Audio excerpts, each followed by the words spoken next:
Dear student अस्सलाम वालेकुम। जैसा कि आज हम इस वीडियो में इंडस्ट्रियल प्रिपरेशन ऑफ हाइड्रोजन के बारे में पढ़ेंगे कि कैसे इंडस्ट्रीज में हाइड्रोजन गैस तैयार की जाती है। पहला प्रोसेस इलेक्ट्रोलाइसिस ऑफ वाटर। इस प्रोसेस में इलेक्ट्रोलाइटिक सेल में वाटर यूज़ करके उसमें से करंट पास किया जाता है, तो हाइड्रोजन गैस अलग और ऑक्सीजन गैस अलग हो जाती है। ये वैसे प्रोसेस बहुत अच्छा है, इस प्रोसेस से प्योर हाइड्रोजन गैस मिलेगी, लेकिन ये प्रोसेस वहाँ पर यूज़फुल होगा जहाँ इलेक्ट्रिसिटी बिजली सस्ती होगी, वरना ये कास्टली प्रोसेस है। नेक्स्ट दूसरा method steam and hydrocarbon process. इस प्रोसेस में स्टीम बाफ मतलब गैसेस फॉर्म में वाटर पास करवाया जाएगा मीथेन गैस में से निकेल कैटालिस्ट के प्रेजेंस में 900 सेंटीग्रेड टेम्परेचर पर।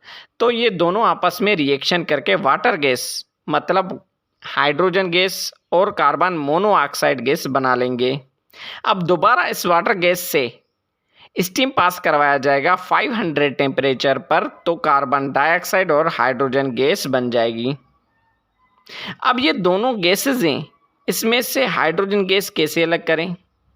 तो हम इन दोनों गैसेस को कूलिंग कंटेनर में रख के -200 सेंटीग्रेड टेम्परेचर कम कर देंगे, तो कार्बन डाइऑक्साइड गैस लिक्विड होके गिर जाएगी और हाइड्रोजन गैस हम सक करके कलेक्ट कर देंगे। हाइड्रोजन गैस -252 पर लिक्विड होती है, -200 पर नहीं होती।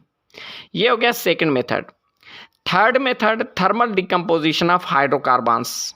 जब मीथेन गैस को ऑक्सीजन के एब्सेंस में 700 टेम्परेचर पर हीट किया जाएगा, तो मीथेन डिकम्पोज होके कार्बन और हाइड्रोजन गैस बना लेंगी। ये हाइड्रोजन गैस बन गई। नाउ चौथा method thermal decomposition of ammonia. हम अमोनिया गैस को 1000 सेंटीग्रेड टेम्परेचर और कैटालिस्ट दे के डिकम्पोज करेंगे, तो नाइट्रोजन गैस और हाइड्रोजन गैस बन जाएगा।